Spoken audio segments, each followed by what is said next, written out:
Hello everyone and welcome back. I am Duke Silver. Today we are going to be playing Zippee. Nothing to go over before we get started, so let's just get into it. So here's an interesting first shop here.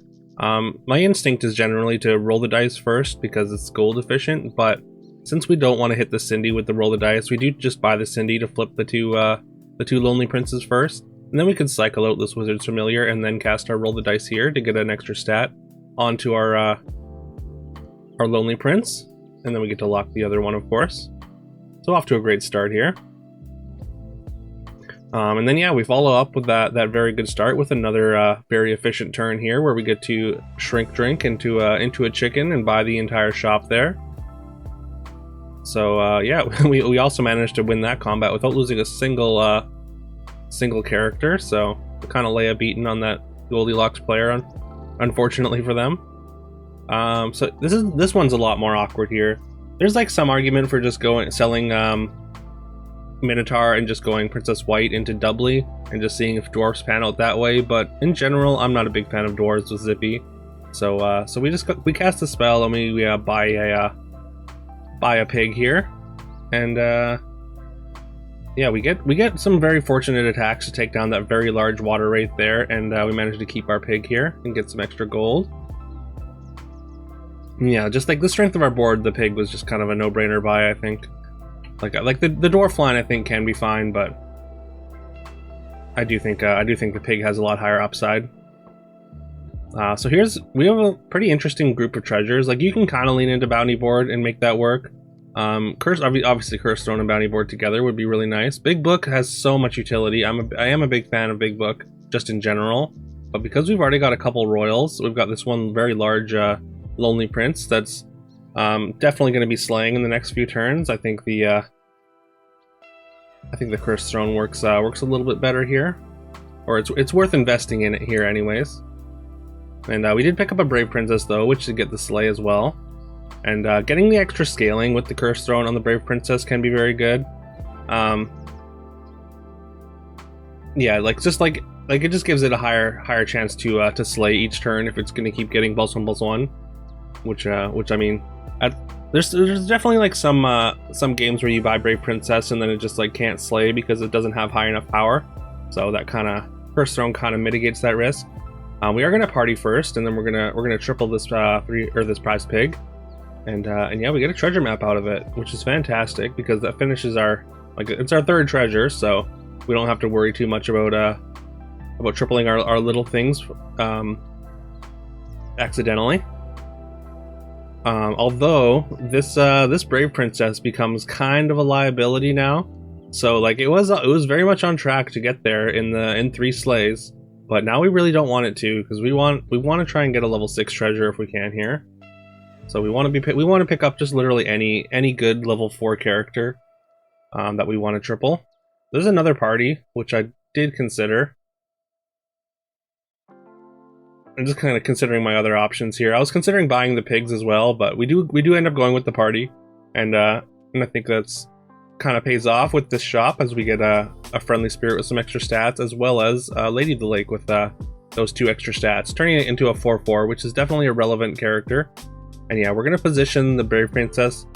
Like I was kind of tempted to not run it, but yeah, we're just gonna play it in slot 4 and basically just hope it gets attacked into exactly like it just did. This opponent definitely has more stats than some of our previous opponents, so this one's we're definitely not guaranteed to win this one anyways. And yeah, we end up with a tie there, but we do maintain our perfect 40 health here. And yeah, we're gonna start the turn off with the triple. We're gonna get our level 6 treasure. We're gonna cast our two evil twins on the friendly spirit. Golden friendly spirit is incredible. And yeah, there's so many great hits there. And Beginning Stone is probably the best one. That's the kind of the one we were hoping for, and why we went for it first there. Yeah, I mean, like again, there's so many great hits. Like Ivory Owl, Box, or Spear are all incredibly good hits on level 6.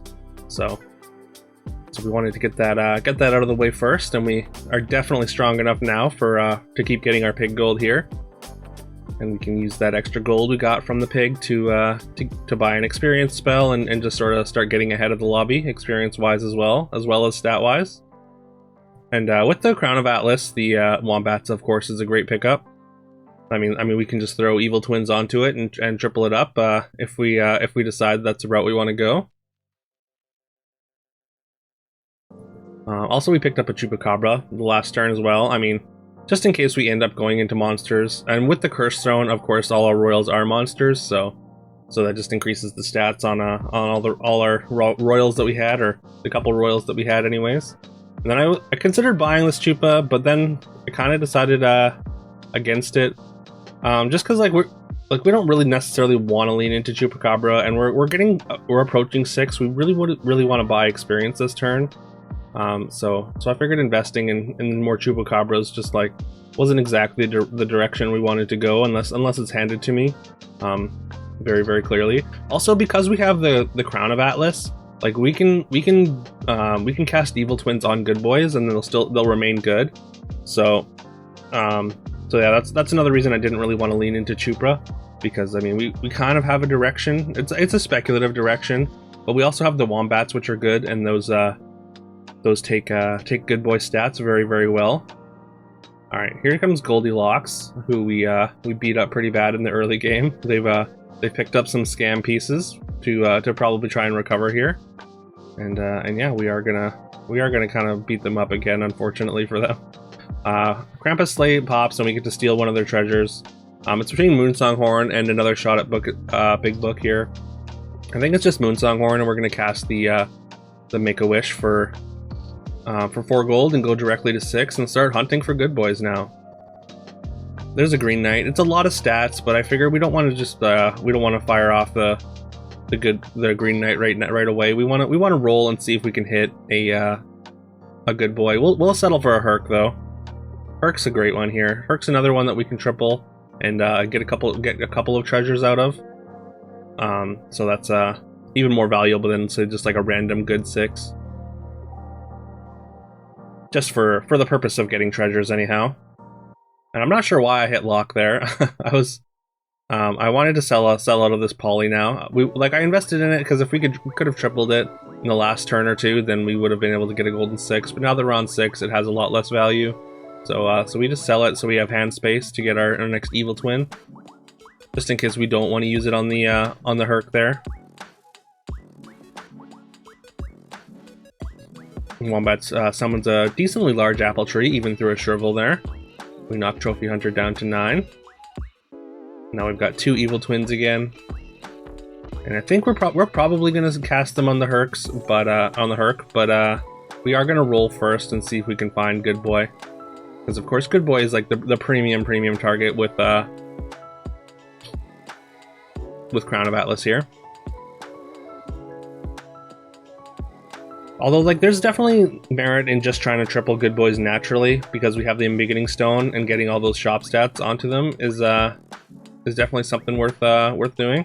We're gonna pick up a Green Knight because we're down to our last few gold here, and then we're gonna triple our Herc, and Herc's gonna give us a treasure for the triple, and also we're still gonna get the quest treasure as well. And I think Ivory Owl is definitely a big step up over the Moonsong Horn.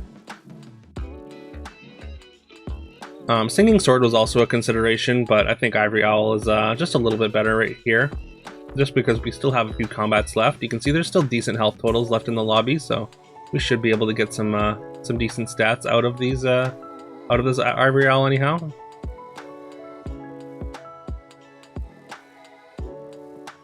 And this is Mad Catter, the only opponent that managed to tie us early in the game, and we managed to beat them here. Alright, now we have the choice between Pandora's Box and Wand of Weirding. 9th book isn't really a consideration. I mean, I think we just gotta go with Pandora's Box, and we want to keep the Crown of Atlas for the good boy, so I think we might just get out of Ivory Owl here. Like, it's a little bit counterintuitive here, but just because, like, I mean, the power level of Ivory Owl versus Crown of Atlas is generally, like, Ivory Owl dwarfs it by a lot. And yeah, actually, we do end up deciding to cut the crown, because we figure, like, we don't even have an Evil Twin right now, and it's only really the 4th good boy that you don't want to make evil. Like, we can still use an Evil Twin to to make one evil boy. As long as we don't have multiple evil boys, then it still works here. Alright, this Wonder Waddle is very, very strong here.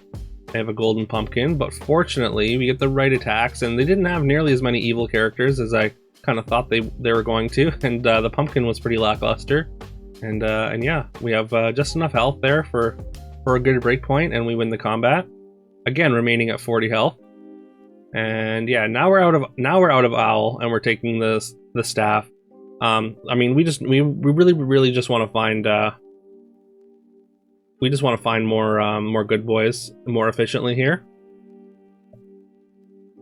There's a knighthood, which is like sort of worth locking or considering locking, but decide against it. All right, now we're just gonna fire off the evil twin onto our good boy. We're gonna have the evil boy in the magic sword slot, and that's gonna give stats to our regular good boy. We switch positioning there just to double support the good boy, so it gets a bunch of health, as well as that lets our ranged attacks go first. So I think it's just a little bit more combat effective this way anyhow. And we beat up on that ghost, so that works. And then yeah, we get offered Mimic here, and I think we just get out a staff and we take Mimic. Mimic Sword plus Mimic Embiggening Stone is just a lot of stats, so yeah, pretty happy to go with that. We pick up a Court Wizard, because at this point we're going to be giving basically all our characters over 400 attack. So getting all the ranged characters on our backline as possible now is basically our priority. And then we find another good boy, which we are just going to completely sell out for here. And again, we're going to have it in slot 3, so our ranged character in slot 2 gets to attack first. Alright, there's all those stats. Yeah, and you can see just with the first good boy, everything has about 470 attack, 480 attack. And yeah, we make very short work of this opponent. Down to a top 2 situation now.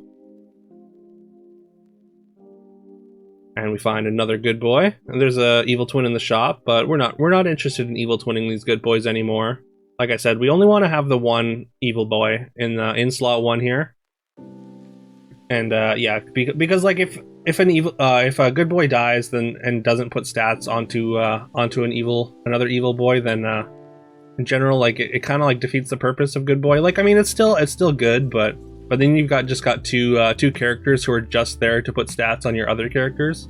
So you're kind of playing five characters with one just for the purpose of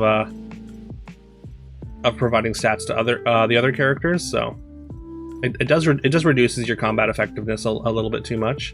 Opponent does get a bunch of cupids out of their pumpkin here, and yeah, they get a couple hits with them, and yeah, they managed to reduce our numbers enough to survive that combat. So we got one more fight against them, although it wasn't particularly close. But yeah, we're gonna improve our strength by a lot here, and we're gonna replace this Embiggening Stone now with a Phoenix Feather. So the Mimic Feather, I consider putting the good boy, or the good boy in slot 1, just because when it resummons, it can if it gets to resummon 2 different good boys, then at least when the other one dies, it'll put stats on the other one. It doesn't put stats on itself when it gets resummoned though, because it is the same character, so it still cares about whether like it can't give stats to itself, right? But I think, I mean, having Evil Boy in 1, I think is just more important, because yeah, if the Evil Boy doesn't get attacked into, then it just doesn't get those stats anyways. So that was the logic there, anyways. But yeah, it probably didn't matter too much. We're kind of getting into the nitty gritty of things that don't matter, because yeah, we end up with just thousands of attack and tons and tons of health and completely overwhelm our opponent. So yeah, we end the game at 40 health. We never lose a single fight. We do tie 1 fight, so there's that. Other than that, it's a flawless victory, and yeah, we get some classic huge good boy stats. So that was a lot of fun. It's been a while since we had like a really good magic sword good boy comp, so this was pretty cool. And in general on Zippee, I just don't play good boy, because you don't usually usually your board is full of evil characters, or good characters that have been turned evil by evil twins anyways, so like my natural inclination is to go into pumpkin. or like Oni Tyrant kind of things, or both, or trees. But yeah, let me know if you enjoyed this. Please leave a like and subscribe if you haven't already. It really helps the channel, and I really appreciate it. Leaving a like lets YouTube know that it should recommend my content to more people, and I would very, very much appreciate that. Just a quick reminder, the Super Brawl will be happening this Saturday at 11 a.m. Eastern Time. I'm not sure what channel still, but it'll be cast by Yuckmouth and Horse Thief, and it should be a good time, so... yeah, I'd love to see you out there, and yeah, with all that being said, I hope you all have a great rest of your day, and I will see you tomorrow.